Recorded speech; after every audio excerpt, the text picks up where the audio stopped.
कल हम लोगों ने भी विजुअल स्टूडियो और G++ कैसे लाइब्रेरी को इंस्टॉल करना है, कैसे सॉफ्टवेयर इंस्टॉल करना है, ये हमने सीखा था। उसके साथ साथ मैंने गूगल क्लासरूम पे स्टेप्स भी सेंड कर दिए थे, सभी लोग उसे इंस्टॉल कर लिए होंगे। तो कल का एक बार रिकैप करते हैं। हम लोगों ने कल पढ़ा था कि कैसे C++ को 1979 में बजारनिया स्ट्रोस्ट्रप ने फॉर्मुलेट किया था। एक बार मैं फिर से लिख देता हूँ, C++ को 1979 में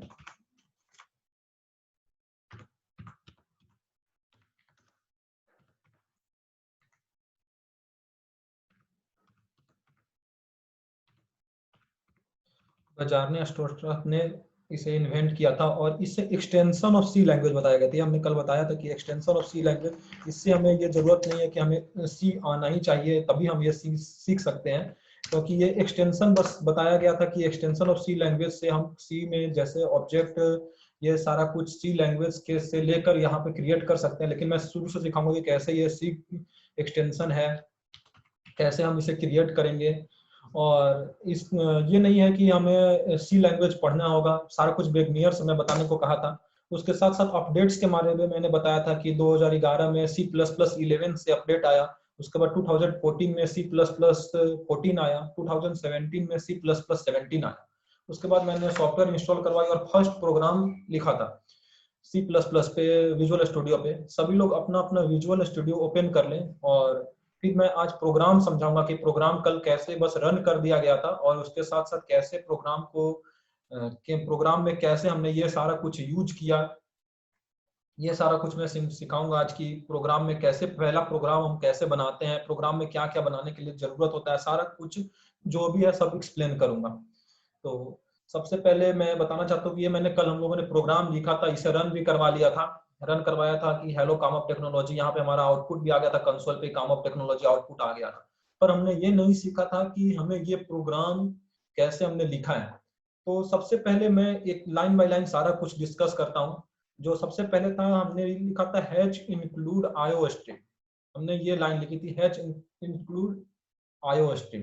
तो ये आईओ स्ट्रीम बताते हैं, आईओ स्ट्रीम नाम की एक फाइल है जिसमें हम प्रोग्राम में उन्हें यूज करने के लिए तैयार कर लो। ये हैच इंक्लूड एक हेडर फाइल है। हेडर फाइल में आईओ स्ट्रीम नाम के, आईओ स्ट्रीम से आपको ज्यादा कंफ्यूज नहीं होना। आईओ स्ट्रीम बता रहा है कि आईओ स्ट्रीम फाइल के अंदर हम प्रोग्राम लिख रहे हैं और उसमें जो भी प्रोग्राम, जो भी हमें जरूरत होगी उसे आप तैयार कर लो, आगे हम प्रोग्राम में यूज करते हैं। तो यही हेडर फाइल बताता है हमारे कंपाइल हमारे सॉफ्टवेयर को। एक मिनट, दो बच्चे और हैं उन्हें एडमिट कर देता हूँ। हेडर फाइल हमारे कंपाइलर को बताता है कि आईओ स्ट्रीम में जो भी आप तैयार कर लो आईओ स्ट्रीम को, और उसके बाद मैं जो भी प्रोग्राम में लिखूंगा वो सारा कुछ मैं यहाँ से शुरू करने वाला हूँ। तो आईओ स्ट्रीम में, और आईओ स्ट्रीम में यहाँ पे आईओ का मतलब है input and output, I for input and O for output. और स्ट्रीम के आगे मैं बताऊंगा, मेरा स्ट्रीम पैकेजेज में इनपुट आउटपुट नाम की सब पैकेज होती है, जिसमें आईओ स्ट्रीम में हैच इंक्लूड फाइल में ये हम रखते हैं हेडर फाइल के अंदर। तो और आईओ का मतलब हमने बताया कि इनपुट आउटपुट। अगर हमने यहाँ पे सेकंड लाइन में हमने ब्लैंक लाइन छोड़ी है तो उसका कुछ मतलब नहीं होता। आप कितना भी ब्लैंक लाइन छोड़ दो, आउटपुट पे कोई डिफरेंस नहीं पड़ेगा। इसलिए हमने एक ब्लैंक लाइन छोड़ी, तो इसका मतलब कोई नहीं। आप प्रोग्राम में अगर साथ में ब्लैंक लाइन बिना छोड़े भी लिखोगे तो कोई दिक्कत नहीं है। इसलिए मैंने बस, एक प्रोग्रामर का मतलब होता है कि वो प्रोग्राम को इफिशियंट तो बनाए, उसके साथ साथ डेकोरेटिव भी बनाए, वो अच्छा लगे देखने में भी। अगर कोई यूजर उसको पढ़ रहा है तो उसको समझ में आए कि प्रोग्राम कहाँ से शुरू हो रही है, कहाँ से टर्मिनेट हो रही है। इसलिए मैंने यहाँ पे ब्लैंक लाइन छोड़ा। उसके बाद फिर हमने इंटीजर, इंट स्टार्ट बता रहा है, इंटीजर मेन, इसमें हमने ओपन पैरेंथेसिस कही। तो इंट फॉर इंटीजर्स है। अगर हमने इंट यूज किया, इंट फॉर इंटीजर, मेन जो है ये हमारा फंक्शन है। मेन जो है हमारा फंक्शन है। मेन जहां भी प्रोग्राम में लिखा रहेगा, यहाँ से हमारा एंट्री पॉइंट होता है किसी प्रोग्राम का। अगर हम आगे चलकर प्रोजेक्ट बनाएंगे, अगर मेन डिफाइन करेंगे तो वहां से हमारा फंक्शन का एंट्री पॉइंट होता है। मतलब कोई भी कंपाइलर होगा वो यहाँ से हमारा एंट्री करेगा। जैसे कि हम प्रोजेक्ट में एक प्रोजेक्ट बनाएंगे जहाँ पे लॉगिन आईडी और यूजर के लिए प्रोजेक्ट बनाएंगे आगे चलकर, तो उसमें हम मेन डिफाइन करेंगे सिंगल प्रोजेक्ट, जहाँ पे लॉगिन है वहीं पे मेन डिफाइन करेंगे। डेटाबेस जहाँ हम तैयार कर रहे हैं वहां पे हम मेन को डिफाइन नहीं करेंगे। जहां से हम मेन को डिफाइन करेंगे वहां से हमारा कंपाइलर एंट्री हो जाएगा। वहां से हमारा प्रोग्राम में कंपाइलर एंट्री, ये जो मेन होता है कुछ नहीं होता, बस एंट्री पॉइंट होता है यहाँ पे। जैसे आपको एक एग्जांपल से बताता हूँ कि एक होटल में हम लोग गए और होटल में आप मैनेजर हैं। और आपके अंदर बहुत सारे स्टाफ हैं। होटल में हमको जैसे कुछ भी खाना बनाना है, तो खाना बनाने के लिए जैसे भी गए और उसके अंदर जो भी स्टाफ था, मोहन सोहन, मोहन मान के चलिए वो रोटी बनाने वाला है, सोहन सब्जी बनाने वाला है और मैनेजर आप है। तो जैसे ही आप रोहन को बोले रोहन रोटी बना कर ला, तो यहाँ मेन है वो इसके अंदर हैच इंक्लूड फाइल है, ये जो मैनेजर है इसके अंदर मेन फंक्शन है जो वो बता रहा है रोहन है कि जाओ तू रोटी बना कर ला। और रोहन अब अकेले रोटी बनाकर लाएगा या चार के साथ रोटी बनाकर लाएगा, ये आप पे डिपेंड नहीं करता। इसलिए मेन फंक्शन में आपने मैनेजर होकर बता दिया कि तुम्हें रोटी बनाकर लाना है। अब यहाँ से आपका एंट्री हो गया। अब यहाँ से आउटपुट जैसे ही आपने फंक्शन को क्लोज किया, यहाँ से रोहन जो है वो रोटी बनाकर मेन को दे रहा है, मैनेजर को दे रहा है, आपको दे रहा है। इसका मतलब हो गया कि रोहन अपना काम कर दिया और उसके बाद फिर मैनेजर को जाकर दिया, इनपुट आउटपुट करवाया कि आप रोटी लो, सब्जी लो, जो भी देना है दो। तो इसके साथ साथ अगर यहाँ पे ओपन एंड क्लोज पैरेंथेसिस ये बताती कि यहाँ हमारा फंक्शन मेन फंक्शन है, जहां भी ओपन क्लोज पैरेंथेसिस होती है, जहां भी मेन फंक्शन होगा वहां पे हमारा ओपन क्लोज पैरेंथेसिस होगा। मेन ये ओपन क्लोज पैरेंथेसिस लिखा रहेगा प्रोग्राम में, समझिए वहां पे हमारा मेन फंक्शन है। मतलब कि ये हम समझ सकते हैं कि मेन फंक्शन के साथ ओपन क्लोज पैरेंथेसिस लगाना जरूरी है। अगर ओपन क्लोज पैरेंथेसिस नहीं लगाएंगे तो ये हमारा एरर बताएगा। और फिर हमने करली ब्रेसेस का यूज किया है। करली ब्रेसेस ये बता रहा है कि यहाँ से हमारी बॉडी स्टार्ट हुई है। करली ब्रेसेस जैसे हमने ओपन करली ब्रेसेस लगाया तो इसका मतलब ये हुआ कि यहाँ से हमारा बॉडी स्टार्ट हो रहा है। और जहां हमने इंड किया करली ब्रेसेस मतलब यहाँ हमारा बॉडी इंड है, इसके अंदर ये हमारा ये बॉडी मैसेज है। जैसे भी मैं फिर से मैं बता रहा हूँ, हैच इंक्लूड आईओ स्ट्रीम मैंने हेडर फाइल बताई। उसके बाद इंट इंटीजर फंक्शन का मेन था जहां हमारा प्रोग्राम का एंट्री पॉइंट था। ये ओपन क्लोज पैरेंथेसिस था, ये हमारा बता रहा था कि यहाँ हमारा मेन फंक्शन है, यहाँ से हमारा एंट्री करेगा। उसके बाद फिर मैंने ये लगाया open close parenthesis. Open parenthesis मतलब बता रहा है कि यहाँ से हमारा बॉडी स्टार्ट हो रहा है, ये हमारा बॉडी मैसेज है। जो भी इसके अंदर ओपन क्लोज पैरेंथेसिस के अंदर लिखते हैं वो हमारा बॉडी मैसेज होता है। और यहाँ पे इंड क्लोज पैरेंथेसिस हुआ, इसका मतलब यहाँ से हमारा प्रोग्राम क्लोज हो चुका है, यहाँ हमारा इंड हो चुका है। इस मेन फंक्शन का जो भी हम इस ओपन क्लोज पैरेंथेसिस में लिख रहे हैं तो ये समझिए ये मेन फंक्शन का है। जैसे ही मेन फंक्शन के बाद हमने ओपन पैरेंथेसिस किया और इसके अंदर जो भी कुछ लिखा था ये बॉडी जो भी है वो मेन फंक्शन का है, इसके अलावा कोई भी यूज नहीं कर पाएगा, ये सिर्फ मेन फंक्शन ही यूज कर सकता है।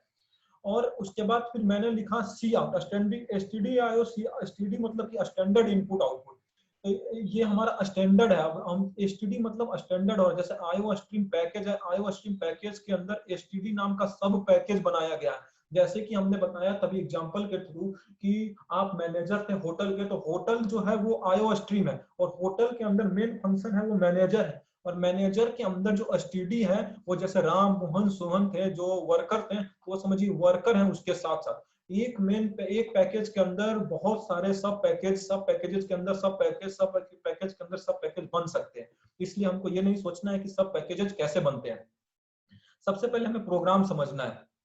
और उसके बाद फिर हमने यहाँ पे लगाया कि std आउट के बारे में आपको बताया कि यहाँ पे std आउट के बाद सी आउट बता रहा है कि सी आउट नाम का एक फंक्शन है जो आईओ स्ट्रीम के अंदर है। स्टैंडर्ड नेम स्पेस में सी आउट पाया जाता है। स्टैंडर्ड नेम स्पेस एक पैकेज का नाम है। जैसे आप यहाँ पे लेकर जाइएगा कर्सर तो ये बता रहा है कि स्टैंडर्ड नेम स्पेस के अंदर एक पैकेज का नाम है जिसमें सी आउट है। सी आउट मतलब कि कोई भी फंक्शन को प्रिंट करने के लिए अगर वो फंक्शन को हम यूज करते हैं तो आज से याद रखिएगा सी आउट और सी इन दो फंक्शन होती है। सी इन अगर हमें किसी चीज को इनपुट प्रोवाइड करना है तो सी इन फंक्शन यूज करते हैं, और अगर हमें आउटपुट प्रोवाइड लेना है कि अगर हमको आउटपुट लेना है किसी प्रोग्राम से तो वो हम सी आउट यूज करते हैं। उसके बाद फिर हमने स्ट्रिंग में ये जो हमने डबल कॉमा लगाया, इसका मतलब कि ये जो हमने डबल कर्सर लगाया लेफ्ट कर्सर जो डबल लगाया, इसका मतलब ये है कि स्ट्रिंग प्रिंट करने के लिए जहां भी हमें स्ट्रिंग प्रिंट करना होगा वो हम ये डबल कॉमा लगाएंगे। ये हम जहां भी होगा वो हम ये सिंबल को यूज करेंगे जहां भी हमको स्ट्रिंग प्रिंट करना होगा। और डबल कोट्स के अंदर जो भी स्ट्रिंग हमको प्रिंट करना होगा, आज हमने हेलो काम टेक्नोलॉजी प्रिंट किया, कल हमें जरूरत पड़ती है कि जैसे भी कोई भी प्रोग्राम बनाओ और उसके साथ साथ लॉगिन करना है और लॉगिन करने के बाद हमें सक्सेसफुल मैसेज आ कि लॉगिन सक्सेस हो गई है, ये अगर हम प्रोजेक्ट बना रहे हैं, ये हम वेब डेवलप करेंगे, ये ऐप डेवलप कर रहे हैं, तो ये जो भी सक्सेस मैसेज होती है वो हम डबल कोट्स के अंदर लिखते हैं, ये डायरेक्ट वो ऐसे ही प्रिंट कर देगा जो भी हम यहाँ पे लिखेंगे। उसके बाद हेलो कामा टेक्नोलॉजी जो डबल कोट्स के अंदर है, ये बता रहा है कि हेलो कामा टेक्नोलॉजी को प्रिंट कर दो, मतलब ये कंपाइलर को बताया कि तुम जाकर ये हेलो कामा टेक्नोलॉजी को प्रिंट कर दो। जैसे कि हमने होटल का एग्जांपल लिया था, मैनेजर्स ने इंस्ट्रक्ट दिया राम को, मोहन को, कि तुम जाकर रोटी बना कर लाओ, वैसे ही सी आउट था इंस्ट्रक्ट किया कि हेलो कामा टेक्नोलॉजी, तो टेक्नोलॉजी एसटीडी आउट में जाकर आईओ स्ट्रीम पैकेज में जाकर तुम इसे प्रिंट कर दो। और सेमी कॉलन जो होता है वो इंड ऑफ लाइन है। सेमी कॉलन हम जो यूज कर रहे हैं इसका मतलब इंड ऑफ लाइन है, मतलब ये लाइन यहाँ पे खत्म हो चुका है। उसके बाद फिर हमने रिटर्न जीरो यूज किया। रिटर्न जीरो मींस बता रहा है कि ये हमारा प्रोग्राम का means successful termination of program है। इसका मतलब हो गया कि ओएस को सक्सेसफुल टर्मिनेशन बता दे। रिटर्न जीरो जैसे हुआ इसका मतलब कि यहाँ पे हमारा प्रोग्राम टर्मिनेट हो गया, मतलब ऑपरेटिंग सिस्टम है उसको हम ये बता रहे हैं कि हमारा प्रोग्राम सक्सेस हो गया है। उसके बाद फिर हम प्रोग्राम को उस पैकेज से जहां भी वो है वहां से वो बाहर निकल जाए। इसका मतलब ये पूरा प्रोग्राम जो मैंने कल लिखवाया था इसके बारे में ये समझाया। किसी को कोई पूछना है आप पूछिए, फिर हम आगे टॉपिक पे चलेंगे।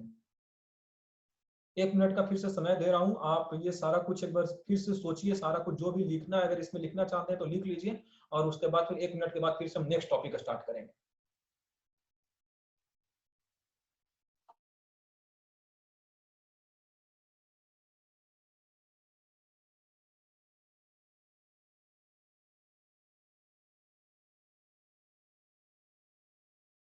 सर ये डबल ओपन वाला जो है ना उसका मतलब एक बार बताइएगा फिर से। हाँ ये वही।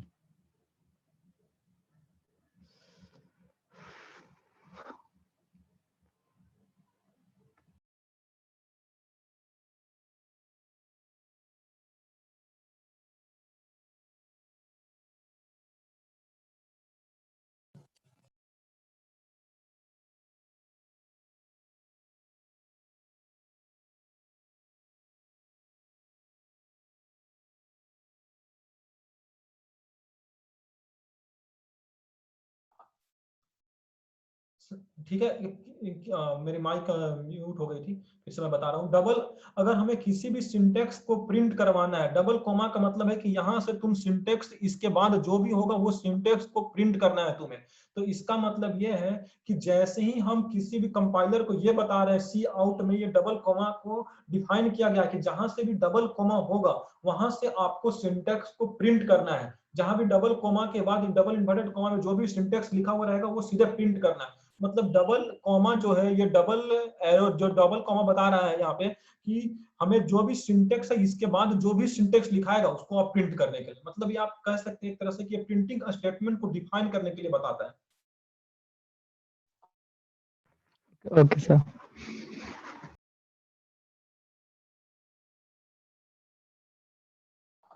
चलिए अब नेक्स्ट टॉपिक का आज का हम अपना टॉपिक शुरू करते हैं कि आज हम क्या क्या पढ़ेंगे। तो आज का टॉपिक जो होगा, पहला टॉपिक जो होगा हमारा, सबसे पहले मैं टॉपिक डिफाइन करता हूँ कि आज हम लोग क्या क्या पढ़ेंगे। तो कल के टॉपिक था, कल मैंने बोला था कि इस प्रोग्राम को कल बताऊंगा क्योंकि टाइम कल हो गया था। तो आज का सबसे पहला टॉपिक है, हम वेरिएबल्स के बारे में जानेंगे। वेरिएबल्स के बारे में जानेंगे कि वेरिएबल्स क्या होती है, वेरिएबल का सारा कुछ समझेंगे आज कि वेरिएबल कैसे डिफाइन करते हैं किसी भी फंक्शन के अंदर। फर्स्ट प्रोग्राम में किसी को दिक्कत है? सब लोगों ने अपने विजुअल स्टूडियो इंस्टॉल कर लिया था?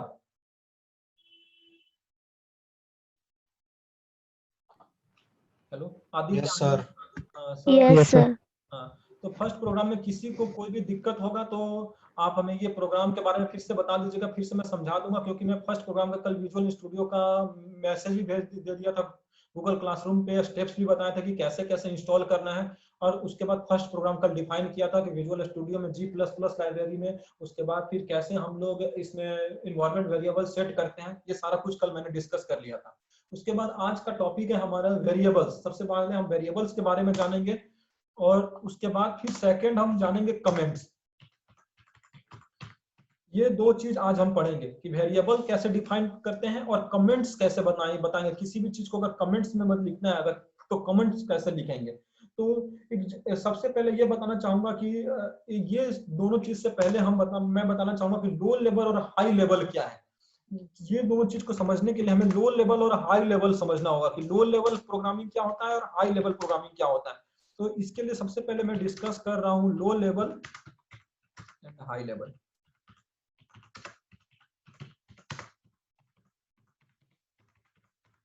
Low level and high level programming. Programming के बारे में तो कल बताया था मैंने कि प्रोग्रामिंग वो है कि अगर हमें कंप्यूटर से इंटरेक्ट करना है तो वो हम प्रोग्रामिंग की भाषा में उसे बताएंगे तभी वो समझ पाएगा। लेकिन आज का टॉपिक है कि लो लेवल प्रोग्रामिंग क्या है और हाई लेवल प्रोग्रामिंग क्या है।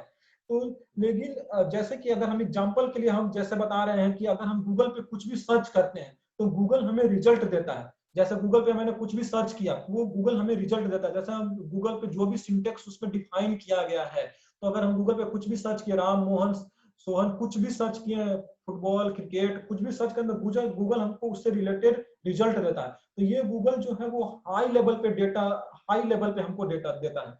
जैसे कि गूगल में है कि वो हाई लेवल प्रोग्रामिंग पे ये डेटा को स्टोर किया गया है और उसके बाद जो भी हमें रिजल्ट देता है वो हमें हाई लेवल पे प्रोग्रामिंग पे गूगल हमें सर्च करके रिजल्ट को देता है। तो गूगल का जो भी रिजल्ट हम देख पाते हैं खुद से जो सीन कर रहे हैं वो हाई लेवल प्रोग्रामिंग है। ऐसा प्रोग्रामिंग जहां पे हम किसी भी रिजल्ट को देखते हैं या किसी भी रिजल्ट को समझ पा रहे हैं तो वो हमारा हाई लेवल प्रोग्रामिंग है। जो भी हम सेंटेंस फॉर्म में, सिंटैक्स के फॉर्म में जो भी हम कुछ समझते हैं तो वो हमारा हाई लेवल प्रोग्रामिंग होता है। लेकिन अगर हम गूगल के सर्वर के अंदर जाते हैं लो लेवल प्रोग्रामिंग को हम समझ ही नहीं पाएंगे।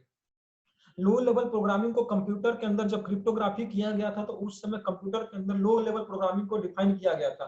तो अगर हम जैसे कि एग्जांपल के लिए बताते हैं कि गूगल के सर्वर के अंदर जाते हैं और उसके भी अंदर जाएंगे सर्वर के अंदर, और सर्वर के अंदर अंदर जब जाते रहेंगे तो उसके अंदर फिर हमें एक डिफाइन क्या होगा कि एक कीवर्ड डिफाइन क्या होगा जहां पे हम सिर्फ, जहां पे कंप्यूटर सिर्फ 0 और 1 बाइनरी फॉर्म में समझता है, वहां 0 एंड 1 फॉर्म में हमें देता है, दिखाई देगा। और वहां पे जहां भी हम 0 और 1 फॉर्मेट हमें दिखाई देना शुरू करेगा, गूगल के सर्वर के अंदर जाएंगे, सर्वर जहां से कनेक्ट होगा उसके अंदर जहां भी कंप्यूटर की लैंग्वेज लिखी हुई होगी वहां पे हम लो लेवल प्रोग्रामिंग, वहां पे कुछ भी आप सर्च करेंगे कोई भी सिंटेक्स, फुटबॉल क्रिकेट, वहां पे कोई भी सिंटेक्स नहीं नजर आएगा आपको, आपको वहां पे बाइनरी फॉर्मेट में नजर आएगा।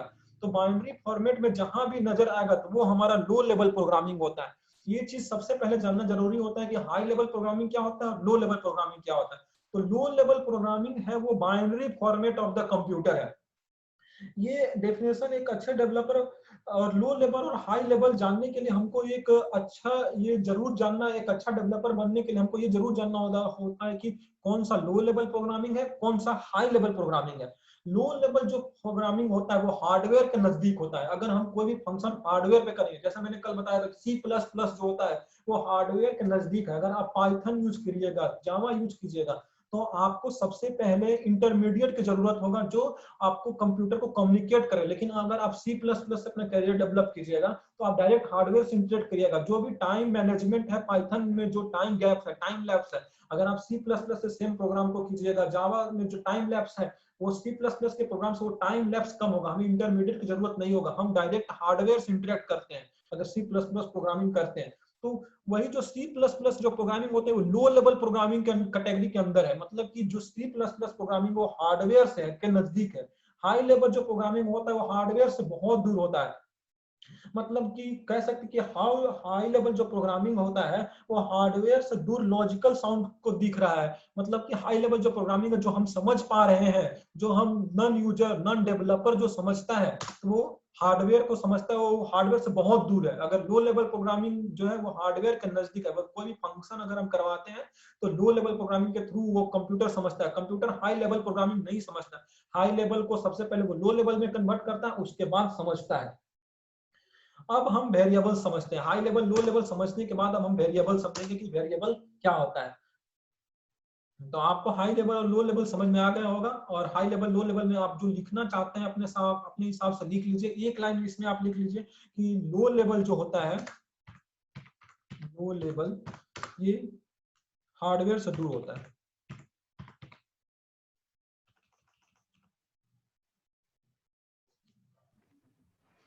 लो लेवल आप लिख लीजिए कि नियर टू हार्डवेयर होता है, नियर टू हार्डवेयर। और जो हाई लेवल होता है वो फार फ्रॉम हार्डवेयर। अगर इसके बारे में और डिफिनेशन लिखना होगा तो अगर आप एग्जामिनेशन पॉइंट ऑफ व्यू से जाइएगा तो वो आप गूगल से सर्च कर लीजिएगा। लेकिन जो मैं एक डेवलपर के हिसाब से जो लो लेवल और हाई लेवल जो समझना है, वो हम यही समझते हैं कि लो लेवल कहाँ है। लो लेवल जो है वो हार्डवेयर के नजदीक होता है।